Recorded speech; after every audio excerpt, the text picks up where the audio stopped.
Welcome back to my channel life of Liza.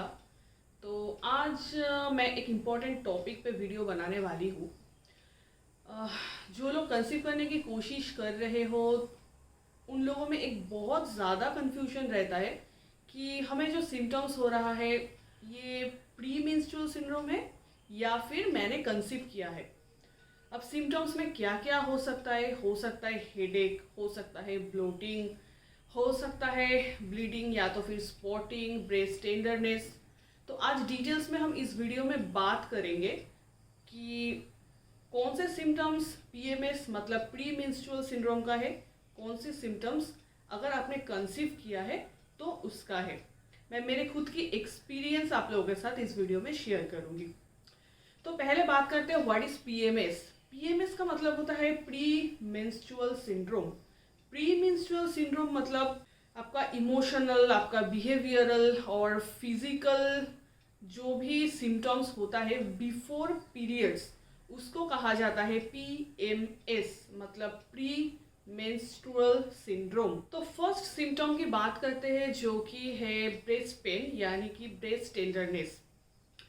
तो मैं मेरे बात पहले कर रही हूँ। मुझे नॉर्मली बिफोर पीरियड्स कभी भी ब्रेस्ट पेन या फिर टेंडरनेस की कोई भी प्रॉब्लम नहीं था, जो कि मुझे ड्यूरिंग प्रेगनेंसी स्टार्टिंग में जब मैंने कंसीव किया था मुझे पता भी नहीं था दैट आई हैव कंसीव्ड। तब मुझे बहुत ही ज़्यादा ब्रेस्ट पेन, ब्रेस्ट टेंडरनेस की बहुत ज़्यादा तकलीफ होती थी। तो अगर आप भी नोटिस कीजिए, अगर आपके केस में भी ऐसा होता है कि कभी भी आपको ब्रेस्ट पेन की कोई भी प्रॉब्लम नहीं है, तो अचानक से अगर आपको ब्रेस्ट पेन का प्रॉब्लम होने लगा और आप तभी कंसीव करने की कोशिश भी कर रहे थे, तो हो सकता है कि आपने कंसीव किया है। ये उसी का एक सिम्टम्स है। अब किसी किसी के केस में नॉर्मली पीएमएस पे भी ब्रेस्ट पेन होता है, मतलब पीरियड्स होने के पहले भी होता है। तो उसमें आप लोग नोटिस करना, जो ब्रेस्ट पेन है वो मोस्टली पीरियड्स आने की 1 या 2 दिन पहले होता है। लेकिन अगर आपने कंसीव किया है तो फिर ये ब्रेस्ट पेन आपको लॉन्ग टाइम से, मतलब कि सोचिए 6 to 7 डेज से आपको ये फील होगा कि हाँ मुझे ब्रेस्ट पेन हो रहा है, लेकिन उसका पेन कुछ अलग टाइप है जिसको ब्रेस्ट टेंडरनेस कहा जाता है। जैसे मैं मेरी बात कर रही हूँ, मैं जब शावर पे नहाने भी जाती थी तो जो शावर का पानी है उसमें भी मुझे ब्रेस्ट पे पेन होता था वो टाइम पे। तो आप इनर गारमेंट्स अगर वो टाइम पे पहनोगे तो आपको बहुत ज़्यादा टाइट फील हो सकता है, लेकिन काइंड ऑफ मुझे लगता है कि पीरियड्स से पहले जो ब्रेस्ट पेन होता है वो कुछ ऐसा नहीं होता है 1 या फिर 2 दिन होता है।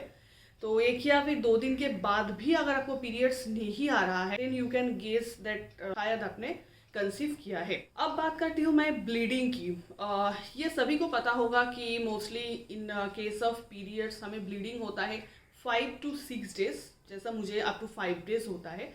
और वो जो ब्लीडिंग होता है वो थोड़ा हेवी फ्लो होता है।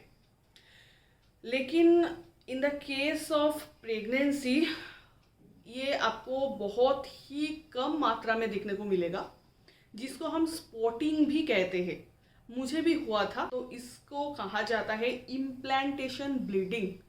इम्प्लांटेशन ब्लीडिंग तभी होता है जब आपने कंसीव ऑलरेडी कर लिया है। इम्प्लांटेशन ब्लीडिंग बहुत ही कम होता है, इसको स्पॉटिंग भी आप कह सकते हो। लेकिन जो पीरियड्स का ब्लीडिंग होता है वो बहुत ही हेवी फ्लो होता है, 5 to 6 डेज तक होता है। लेकिन इम्प्लांटेशन जो ब्लीडिंग है वो उतना ज़्यादा दिन नहीं होता है। मेरे केस में मुझे 2 दिन ही हुआ था, लेकिन वो बहुत ही मतलब बहुत ही कम। अगर आप ठीक तरह से ध्यान नहीं दोगे तो शायद आपको पता भी नहीं चलेगा कि हाँ आपको ब्लीडिंग हुआ है। तो नेक्स्ट मैं बात करती हूँ क्रैम्पिंग की। पीरियड्स का जो क्रैम्पिंग होता है उसका इंटेंसिटी थोड़ा हाई होता है। मुझे भी जब पीरियड्स से पहले क्रैम्पिंग होता है, 1 या 2 दिन पहले से मुझे क्रैम्पिंग होता है या फिर ड्यूरिंग पीरियड्स भी मुझे क्रैम्पिंग होता है, तो उसका इंटेंसिटी बहुत हाई रहता है। लेकिन जो क्रैम्पिंग आपको प्रेग्नेंट होने पर होता है, मतलब ओव्यूलेशन के टाइम पे जो क्रैम्पिंग वगैरह होता है उसका इंटेंसिटी उतना हाई नहीं रहता है।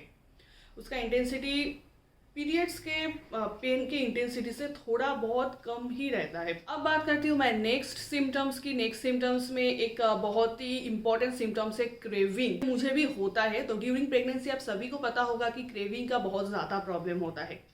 जो ड्यूरिंग प्रेगनेंसी क्रेविंग होता है वो एकदम अनकंट्रोल्ड क्रेविंग होता है, जिसको आप कंट्रोल नहीं कर सकते। जैसे मेरे केस में मुझे बहुत ज़्यादा मीठा खाने को मन होता था वो टाइम पे।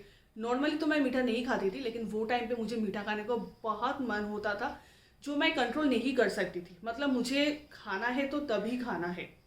लेकिन पीएमएस में, मतलब पीरियड्स होने के पहले अगर आपको क्रेविंग हो रहा है तो आप नोटिस कर सकते हो कि आप वो इजीली कंट्रोल कर सकते हो। ऐसा नहीं होता है कि मुझे अभी यही चाहिए, यही अगर मुझे ना मिला तो मैं तो मर जाऊंगी, ऐसा फील नहीं होता है। तो क्रेविंग का जो इंटेंसिटी होता है वो पीएमएस में आप कंट्रोल कर सकते हो, लेकिन ड्यूरिंग प्रेगनेंसी जो क्रेविंग होता है उसको कंट्रोल करना मतलब इम्पॉसिबल है, वो अनकंट्रोल्ड होता है।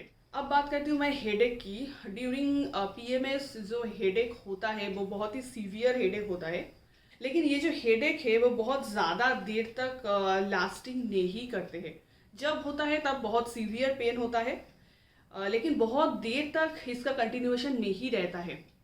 और जो ड्यूरिंग प्रेगनेंसी मुझे जो हेडेक होता था वो सडन हेडेक होता था। सडन हेडेक मतलब अचानक से सर पे हेडेक होने लगता था ड्यू टू हार्मोनल चेंजेस।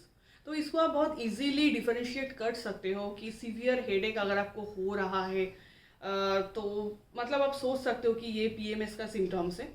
लेकिन अगर अचानक से आपको हेडेक हो रहा है, कोई भी रीज़न नहीं है, अचानक से हो रहा है, अचानक से ठीक भी हो रहा है, तो आप ये सोच सकते हो कि मे बी आपने कंसीव कर लिया है। ये सब डिफरेंस मैं वो टाइम पे फेस कर रही थी। मतलब जब मैं भी कंसीव करने की कोशिश कर रही थी तो मुझे क्रेविंग का प्रॉब्लम हो रहा था।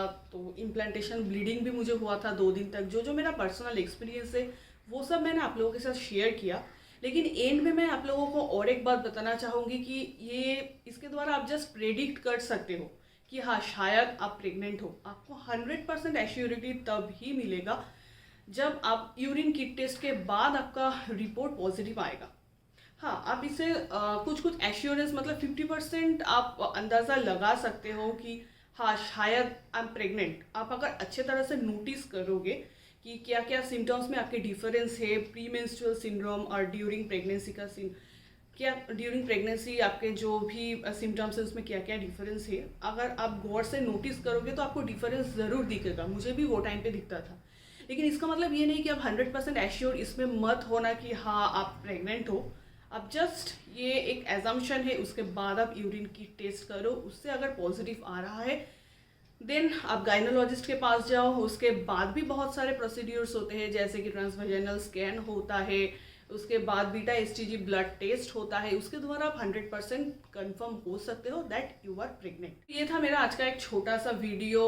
मुझे लगा कि ये आप लोगों के लिए हेल्पफुल होगा। तो अगर आपको हेल्पफुल लगा है प्लीज़ एक लाइक ज़रूर कर देना। और अगर आपने अभी तक मेरे चैनल को सब्सक्राइब नहीं किया है प्लीज़ मेरे चैनल को सब्सक्राइब कर देना, ताकि आगे जाके मैं जो भी pregnancy related video, child care related video, मेरी खुद की पर्सनल एक्सपीरियंस रिलेटेड वीडियो, मेरी कॉम्प्लिकेशंस रिलेटेड वीडियो जो भी मैं मेरे चैनल पे अपलोड करूँ उसका नोटिफिकेशन आपके पास जल्द से जल्द आ जाए। मिलते हैं नेक्स्ट वीडियो पे। Till then bye bye.